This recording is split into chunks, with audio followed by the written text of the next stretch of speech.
Heybridge come into this afternoon's game looking for their 5th straight home win. They are unbeaten so far under new manager Julian Dix, and they had an impressive win over National League side Dagenham and Redbridge on Tuesday night in the Essex Senior Cup. They'll have to do it this afternoon without midfielder George Craddock. He's been impressive so far this season. He's injured and is replaced by new signing Elliot Ronto in midfield. There's also a debut on the substitutes bench for Jack Adlington. He signed for the Swifts yesterday. And it will be a tough test this afternoon against Canvey Island. Just 3 points separate these two sides before kick-off.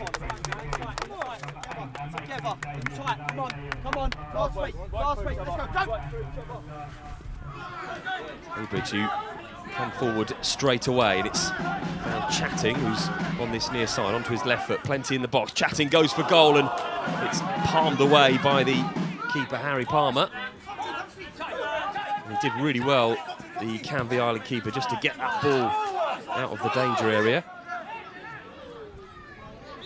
Dangerous position for a free kick, and it's driven in well, and it's on the head of the Canvey player, and it was, in fact, Jordan Cox, who should have done so much better with that header. It was a really good cross, and Cox knows he should have made it 1-0 to the visitors, completely unmarked in the middle.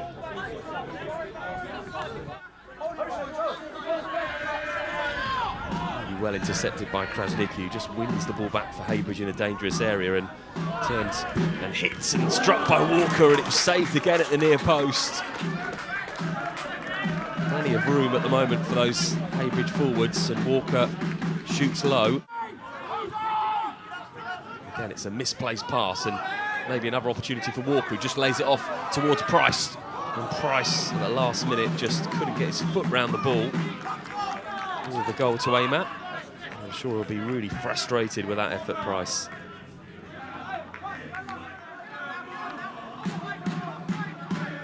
Again, Price picks up the ball on the edge of the box. What can he do? There's a couple of yellow defenders around him, and Price just jinks all the way into the middle, and he almost gets the ball into the path of Walker. It's half cleared by Canvey, still not completely away, and the ball continues to bounce around in the box.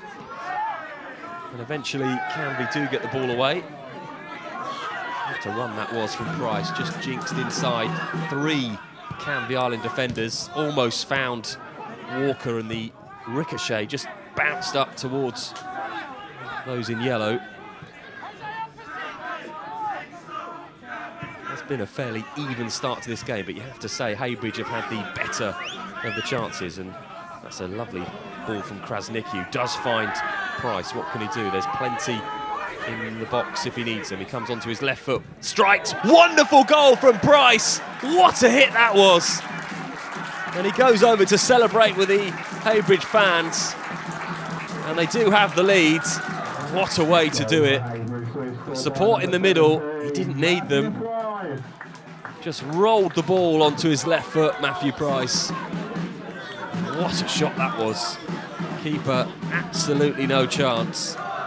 Top corner, and Heybridge are 1-0 up.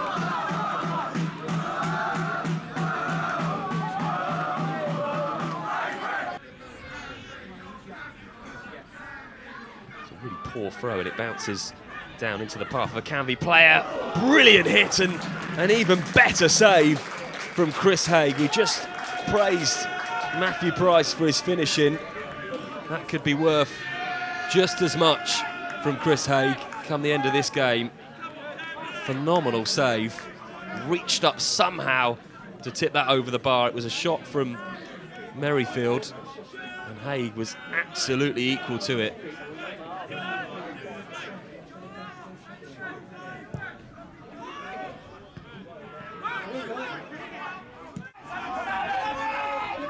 Again, the visitors pressing. And again, Haig is called into action. He managed to just palm the ball away, and it's still with a Canvey player. What can they do? Again, the ball comes into the box, and this time Chris Haig just gathers it with both hands. There's a shot come cross from the visitors that almost fell into the path of Jordan Cox. Did really well just to backtrack Haig and tip that ball away. And it remains 1-0 to Swifts.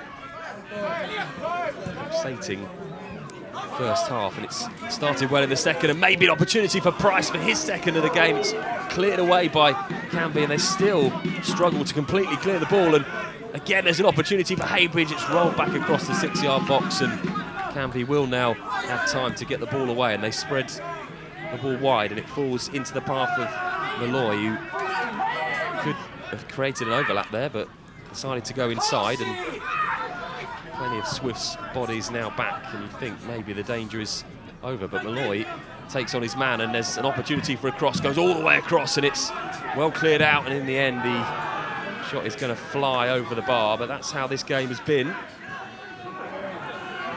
And now a chance for number 2, and it is going to be number 2, and it's Harrison Chatin who finishes the ball off. It was played into him, plenty still to do, and it was calmly finished into the bottom corner by Chatin. Seen it so many times this season, and he does double Heybridge's lead.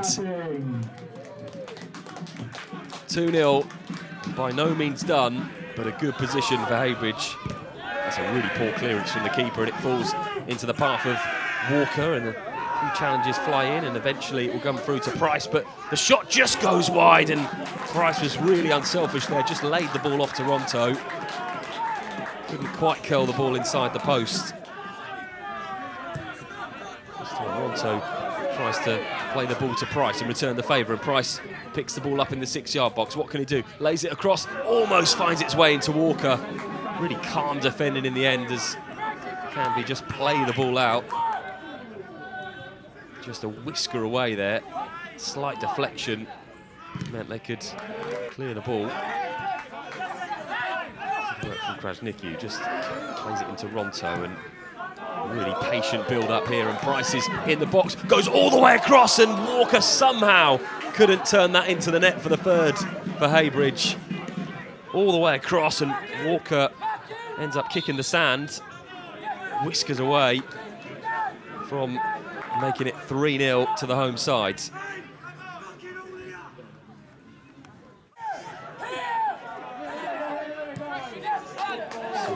Plays the ball to this near side. Again, Price is involved, and Price might fancy his chances. Here comes back off the bar. It was so close to being a third and a second for Price. This time it was right-footed, down off the bar, and it would have been hard to pick a winner between that and his first goal if it would have gone in. So unlucky.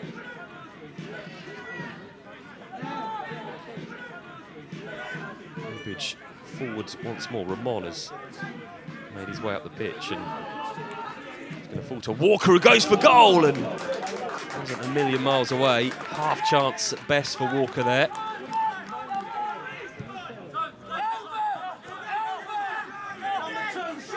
A bit more urgency about the Canvey players now as they come forward, and it's Canvey who are in the 18-yard box, goes all the way across goal, and it is going to be the first goal for the visitors this afternoon. Really neat finish from Jolliffe. Found himself in the box, left-footed, low beyond Haig. And Canvey have just got themselves back into this game.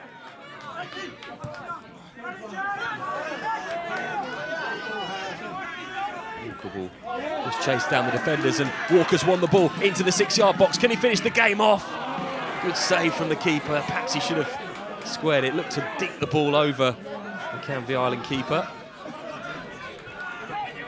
Canvey do bring the ball away, and they're still well in this game, and they've got a man over on the far side. An opportunity now to put the ball into the box in the dying moments of the game.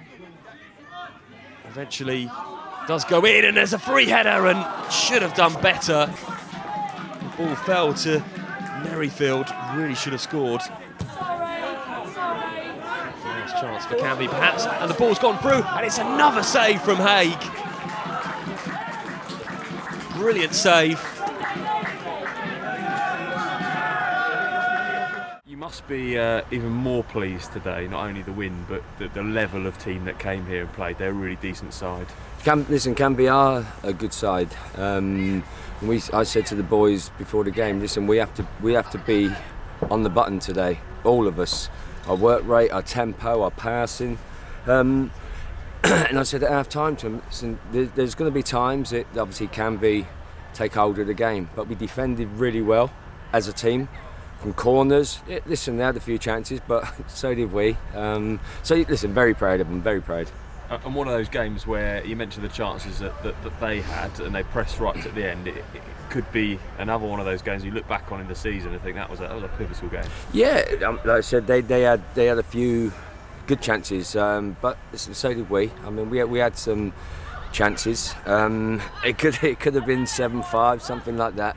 But as I said to the boys, it can be a very good side, and we keep the run going. A couple of weeks ago, we said about we'd won a few games, but it was when perhaps the bigger teams came here, you might learn a bit more about your squad. Do you think you learned a bit more about the players today?